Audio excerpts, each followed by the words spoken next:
किसी भी पार्टी ने इससे पहले कि इस तरह से नहीं हुआ था कि एक ही पार्टी एक सीट से क्लीन स्वीप कर जाती है, तो पीटीआई ने कर दिखाया था। जिसके बाद सबसे बड़ी बहस नाम पे होती है कि जनूबी पंजाब क्यों नहीं और सराइकिस्तान ही क्यों। वो कहते हैं कि आप ज़बान पर सूबा क्यों मांगते हैं। अकेले लाहौर की नेशनल असम्बली की सीट्स जो हैं वो 14 हैं नेशनल असम्बली की, और पूरे बलूचिस्तान की 18 सीट्स हैं नेशनल असम्बली। इस कदर नहीं करती जितना कि नून लीग ने उसकी मुखालफत की है, क्योंकि वो पंजाब का ताज किसी और को देना नहीं चाहते।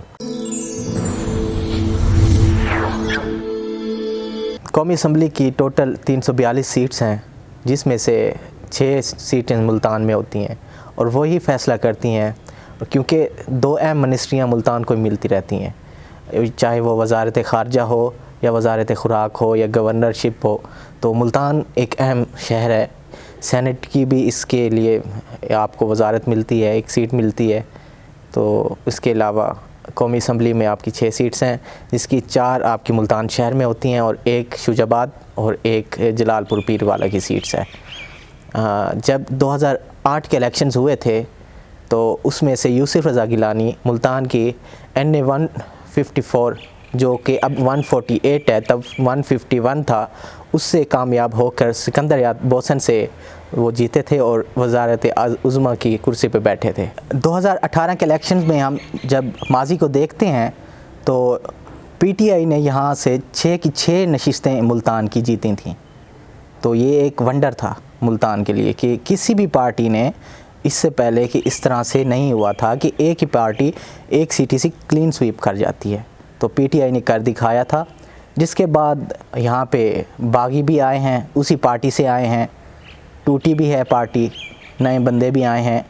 जब हम देखते हैं तो यहाँ पे एक करिश्माती सियासत थी खान साहब की, लोग एक दीवानापन था। तो जब हम देखते हैं वो कहते थे कि खान साहब जिस बंदे को भी कहेंगे हम उसे वोट देंगे, और उन्होंने दिया और साबित किया। चाहे आप कह दें कि एजेंसियों ने मुलविस थीं या उन्होंने इमदाद भी की, लेकिन उसके अलावा भी खान साहब की वो एक पर्सनैलिटी थे, आवाम उन्हें चाहती थी, क्योंकि वो एक फ़्रेश बंदे थे और कहते थे कि थर्ड पार्टी ज़रूर आनी चाहिए। हम अगर बात करें यहाँ पे कि सराइकिस्तान सूबे की तहरीक बहुत ज़्यादा ज़ोर पकड़ रही है, और वो पहले भी पकड़ती रही है। हर इलेक्शन में हाइप क्रिएट होती है, हर पॉलिटिकल पार्टी जो आपकी है तो वो आपको लॉलीपॉप देती है कि हम सराइकिस्तान का अलग सूबा आपको देंगे। सबसे बड़ी बहस नाम पे होती है कि जनूबी पंजाब क्यों नहीं और सराइकिस्तान ही क्यों। वो कहते हैं कि आप ज़बान पर सूबा क्यों मांगते हैं। आप सूबा अगर आपको लेना है तो आप इंतज़ामी बुनियाद पे मांगें, जनूबी पंजाब मांगें।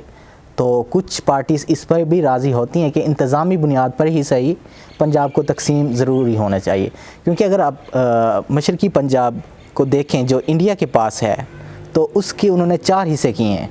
हालांकि वो पाकिस्तान वाले पंजाब से छोटा था, उसके बाद भी उन्होंने उसके 4 हिस्से किए हैं। उसमें से उन्होंने हिमाचल, हरियाणा, दिल्ली और मौजूदा पंजाब उन्होंने डिवाइड कर दिया है।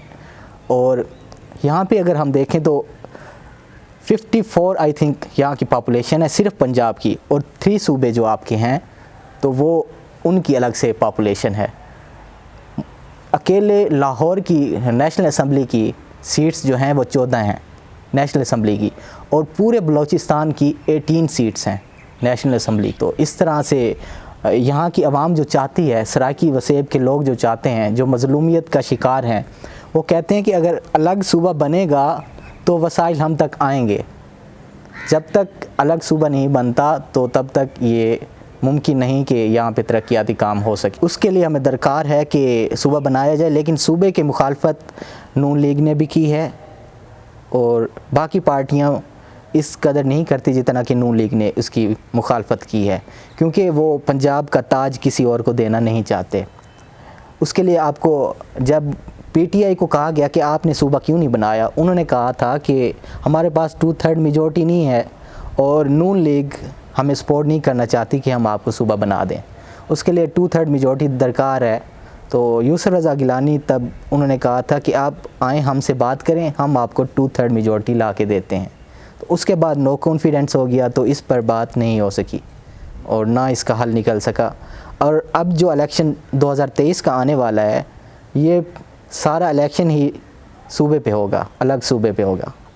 پی ٹی آئی کی جو ٹکٹس ہیں وہ فیصلہ کن ہوتی ہیں یہاں پہ۔ اگر کسی شخصیت کو مل جائے تو وہ بہت بڑا آپ کو ایک ایج دیتی ہیں کہ الیکشن جیت جا سکے۔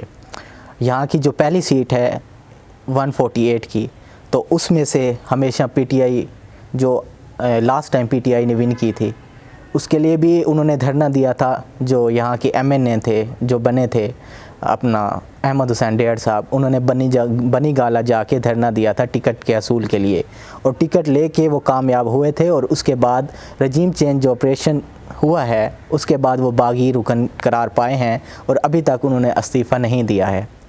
تو یہاں پہ اس حلقے کی بات کریں تو اب تک میری خود کی فیملی کے 4 بندے ایم این اے کے لیے یہاں پہ قسمت آزمائی چاہتے ہیں۔ تو آپ اور لوگوں کو آپ دیکھیں، گن ہی نہیں سکتے کہ کتنے لوگ یہاں پہ الیکشن لڑیں گے۔ اور جو پہلے الیکشنز ہوتے تھے وہ آپ کی خاندانی بنیادوں پہ ہوتے تھے، خاندان کی حیثیت سے ہوتے تھے اور گدی کے ہوتے تھے۔ اب جو الیکشنز ہیں وہ عوام کے الیکشنز ہیں، گلی محلوں کے الیکشنز ہیں، ڈور ٹو ڈور کے الیکشن ہیں، ہر گھر کے الیکشنز ہیں۔ اور اب جو الیکشنز ہیں اس میں آپ کے بزرگ حضرات ہیں وہ بھی اپنے بچوں کی ماننے لگے ہیں۔ جب سے ایجوکیشن ان میں بڑھی ہے، سوشل میڈیا بڑھی ہے، تو اب انہوں نے بزرگوں کی مینٹلٹی چینج کر دی ہے۔ انہوں نے دکھایا ہے کہ صرف جیت کر سڑکیں ہی نہیں لینی، ملک بھی لینا ہے، ملک کو بھی بنانا ہے۔ سوئی گیس اور یہ پکی نالیاں، روڈیں، یہی ملک کی سیاست نہیں ہے، سیاست ملک کی ترقی ہے۔ تو اس طرف انہوں نے راغب کیا ہے، اس لیے آپ کو سب کو چینج نظر آ رہا ہے اس میں۔ اگر یہاں پہ پی ٹی آئی 2023 کے الیکشن میں کچھ ایسے بندے کھڑے کرتی ہے جن کی ورتھ بھی ہے، جن پہ کرپشن کے الزامات نہیں ہیں اور وہ عوام کے ساتھ بھی کنیکٹڈ ہیں، تو یہ کہنے میں مشکل نہیں ہوگی کہ وہ ایک بار پھر چھکا لگا سکتی ہے ملتان میں۔ تو اس میں شوجہ آباد سے بھی وہ دوبارہ جیت سکتے ہیں، اس کے علاوہ جلال پور سے بھی جیت سکتے ہیں، یہاں سے بھی جیت سکتے ہیں، 4 سیٹیں ہیں۔ آپ کے سامنے مروثیت کی سیاست ہم نے ابھی بیان کی ہے کہ کس طرح سے عوام اس سے الگ ہوئی ہے، خود کو سپیس دی ہے کہ اب نہیں، مروثیت کو اب ہم نہیں اپنائیں گے۔ تو پی ٹی آئی بھی اس طرف آئی ہے۔ ہمیں دیکھنے کو ملا ہے جو بائی الیکشن ہوئے ہیں اس بار، جس میں مہر بانو شاہمود قریشی وائس چیئرمین ہے پی ٹی آئی کے، اپنی بیٹی کو انہوں نے 157 کے حلقہ سے کھڑا کیا تھا، اور یوسف رضا گیلانی کے بیٹے تھے سید علی موسیٰ گیلانی، جو کہ پی ڈی ایم کے سپورٹ کے ساتھ میدان میں اترے تھے، انہوں نے ون کر دیا۔ تو اس کے پیچھے لوگ حیران تھے کہ کیوں پی ٹی آئی کا پہلے تو نام چلتا تھا، تو آج کیوں ناکام ہوئی ہے یہ سیٹ؟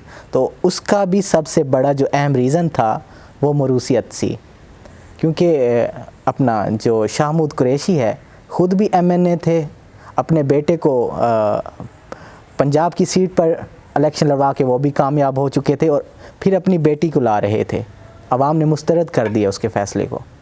اگر پی ٹی آئی پھر یہ فیصلہ کرے گی، مروثیت کو لے کے آئے گی اپنے بہن بھائیوں کو، اپنی فیملی سے، اپنے بزرگوں کو، تو عوام اب اتنی بھی ان ایجوکیٹڈ نہیں ہے کہ انہیں اپنائے، وہ پی ٹی آئی کی بھی مسترد کر سکتی ہے۔ انہوں نے نون لیگ کو بھی کیا ہے، پی ٹی آئی کو بھی کرے گی۔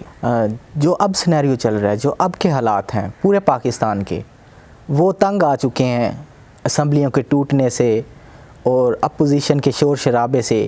وہ کہتے ہیں کہ آئین سازی ہو، ملک کے بارے میں ترقی ہو، حقیقی ترقی ہو، ملک کو ہم نے کس طرف لے کے جانا ہے۔ تو اس لیے اب جو الیکشن لڑا جائے گا وہ 2/3 میجورٹی کے لیے ہی لڑا جائے گا، چاہے اسٹیبلشمنٹ بھی سپورٹ کرے یا نہ کرے۔ اگر وہ کرے گی تو ایک پارٹی کو آپ کو 2/3 اکثریت دینا ہی ہوگی۔ اگر 2/3 اکثریت نہیں آتی تو یہی کھیل یہ جاری رہے گا۔